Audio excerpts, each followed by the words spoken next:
আসসালামু আলাইকুম রহমতুল্লাহ। প্রিয় দেশবাসী, আমি সারাদিন কুষ্টিয়া বিশ্ববিদ্যালয়, ইসলামী বিশ্ববিদ্যালয়ের আশপাশ নিয়ে প্রায় হরিনারায়ণপুরের 9টা ওয়ার্ডে বিভিন্ন মানুষের খোঁজখবর নিয়েছি। সেখানে তাদের সমস্যাগুলো শুনেছি এবং সমাধান করার জন্য আমি চেষ্টা চালাবো বলেছি। সন্ধ্যা 6:30টার দিকে আমি ওখান থেকে আসি। 6 রাস্তার মোড়ে আসার পরে শুনি গণ অধিকার পরিষদ নামে প্রায় 12-13 জন লোক এখানে মিছিল করছে। আমাদের নামে উস্কানিমূলক কথা বলা, গালি দেওয়া, বাবা মা তুলে বিভিন্ন রকমের কথা বলছিল।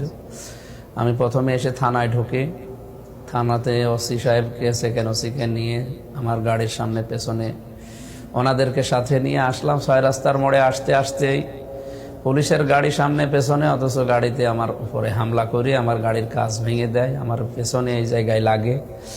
আমার সাথে 6-7 জন যারা ছিল তারা প্রায় 6 জন আহত। তারা এখন হাসপাতালে আছে, সবাই ভর্তি আছে। আমি এই ভিডিও কলে দেখলাম।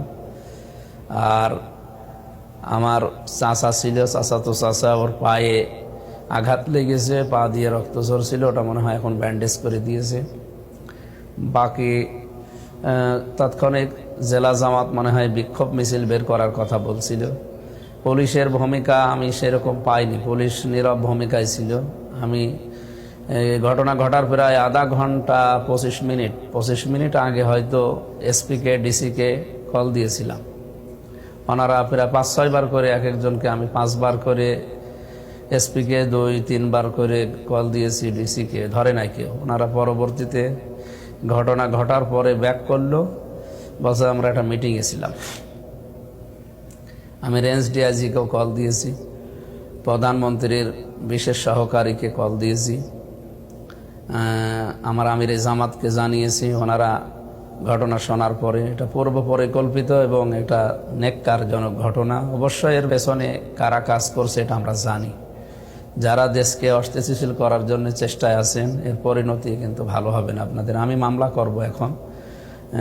আমি খাবার শেষ করে লোকজন নিয়ে আমি মামলা করব। এদের কয়েকজনেরকে তো আমি সামনাসামনি দেখেছি, যারা ইট মেরেছে, যারা আমার গাড়ির সামনে কাঁচ ভেঙেছে, আমি এদের দেখেছি। এখানে গণ অধিকারের কি জেলা সেক্রেটারি নাকি যেন নাম, আব্দুল খালেক, এরপরে তৌকির, এর নাম তৌকির, এরপরে এই বাদের এদিকে বাড়ি জহুরুল, সিরাজের ছেলে জহুরুল। আমি সবাইকে তো চিনি না, এরকম কিছু যাদের চিনি তারা, এদের নাম মেনশন করে আমি আজকে হত্যা মামলা দেব। আমাকে মেরে ফেলার উদ্দেশ্যে এরা হামলা করেছিল, অ্যাটেম্প টু মার্ডার। আমার মাথার দিকে যে আঘাতটা আসে ওইটা আমি কায়েত হওয়ার কারণে লাগে না, আমার কাঁচ ভেঙে গেছে। আমার গাড়ির গ্লাস সামনে পেছনে, এরপর লুকিং গ্লাস সবগুলো ভাঙা।